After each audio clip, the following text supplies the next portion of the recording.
What's up YouTube? Welcome back to the channel. So today we're getting back to work on the burnout truck. I'm going to be addressing a topic that's been discussed quite a bit in the comment section here on YouTube and over on Facebook, and that is in regards to the rear differential. So a lot of people have noticed since I'm using a transfer case, the drivetrain is actually going to rotate the opposite direction than what it would normally be. So essentially I'm going to have 3 reverse gears and 1 forward gear. So as I replied in some of those comments, I have basically 2 options. One is to take the whole axle out, flip it over, but that's a lot of work. You got to relocate the leaf spring mounts, shock mounts, and a couple other items.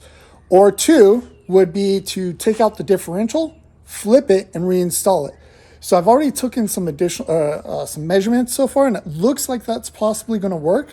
But let me show you an issue that I may run into. So if I am able to pull out the differential and flip it, I'm going to have an issue with the rear pumpkin. See this bulge? This allows clearance for the pinion gear or ring gear. So if I am able to take out the differential and flip it, I'm probably going to have to cut off this rear pumpkin section and flip it and re-weld it in. So that's not that big of an issue for being able to turn out or remove the diff and flip it. But also while the diff is out, I'm going to go ahead and weld it so it's solid. That way I'm not doing a one-wheel burnout.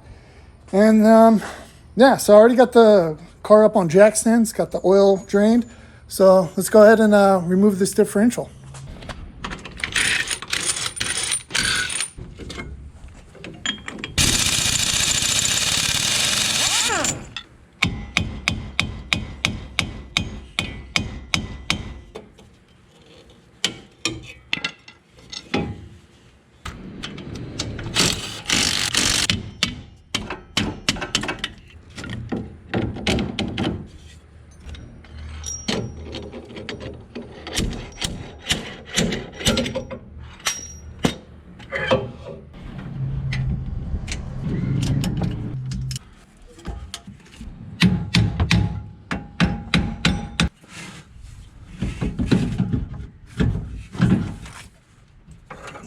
So I got the differential out, I remeasured the holes, and we're in luck. The measurements are exactly the same top to bottom, so I'll be able to flip this differential with no issues. So I really lucked out with this. I'm going to go ahead and clean up all this gear oil. That way I can weld those spider gears. So this rear differential is a solid unit, so it has equal power going to both axles. But I'm pretty surprised with this differential. It's larger than I thought it would be compared to the size of the differential housing. So, and the axle sizes are actually pretty large too. So I think it'll be able to handle the power that we're going to throw at it, because keep in mind we're going to be running small tires, so we're going to barely have any traction to begin with, and traction is what really tears up parts. So as long as we're spinning, I think we'll be fine. If we end up blowing it up, we can always address that later and install a larger rear end. But I think for now, at the power levels we're going to be doing, this rear end is going to handle all the power and abuse that we throw at it. But I'm going to go ahead and clean it up and get welding.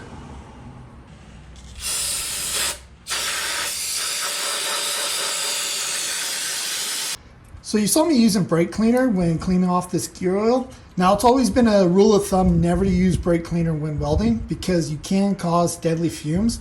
But I'm actually using non-chlorinated brake cleaner, which doesn't contain those deadly chemicals. This actually contains acetone, heptane, and carbon dioxide. So this stuff's safe to use when prepping metal parts for welding. It's just the downside is this can cause a fire. So if you're spraying a lot and the puddle's up inside, just let it drain out and completely dry off before you do any welding. But yeah, just wanted to let you guys know that there are good alternative brake cleaners to use if you're need to prep some dirty parts. So before I weld, I'm going to use some anti-spatter spray. This will coat all the gears. That way if there is any spatter, it won't stick to the gears and cause any gear problems. So I'm going to go ahead and coat this really well and then get welding.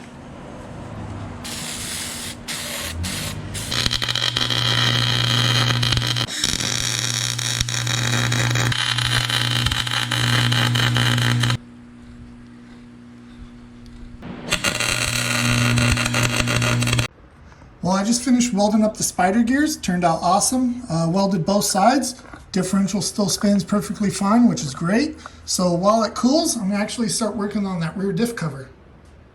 So it's actually the next day. I had to take a break because it was just getting too damn hot, but it allowed me to think more about what I want to do with that rear differential cover. So I ended up coming up with a new idea. So let me show you.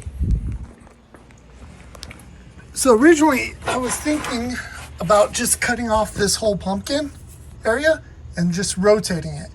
But what I'm gonna do is actually just cut out this section and then maybe just flip it around or build a new section here. And the reason I'm gonna do that is I don't have to relocate the drain plug and the fill plug. Plus it allows me to actually reverse or actually reinstall the differential the correct way.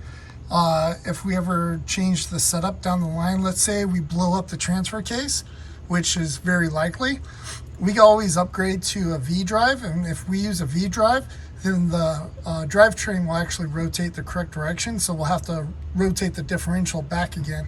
So this just leaves a lot more options in the future versus cutting this off again and re-welding it. But I'm gonna go ahead and get out the plasma and cut out this section.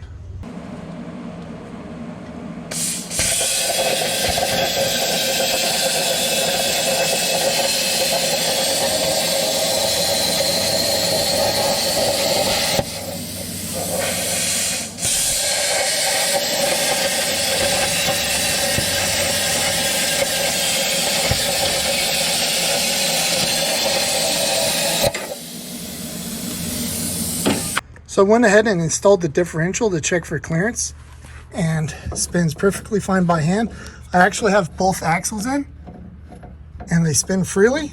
So now I'm going to actually work on the exterior portion of this pumpkin. So I already started reshaping this piece, so it's actually pushed out instead of being inverted now. And so I'm going to go ahead and continue working on this and then clean up this pumpkin area and get it ready to weld, and then tack it in place and just double check the clearance, and then should be good to go.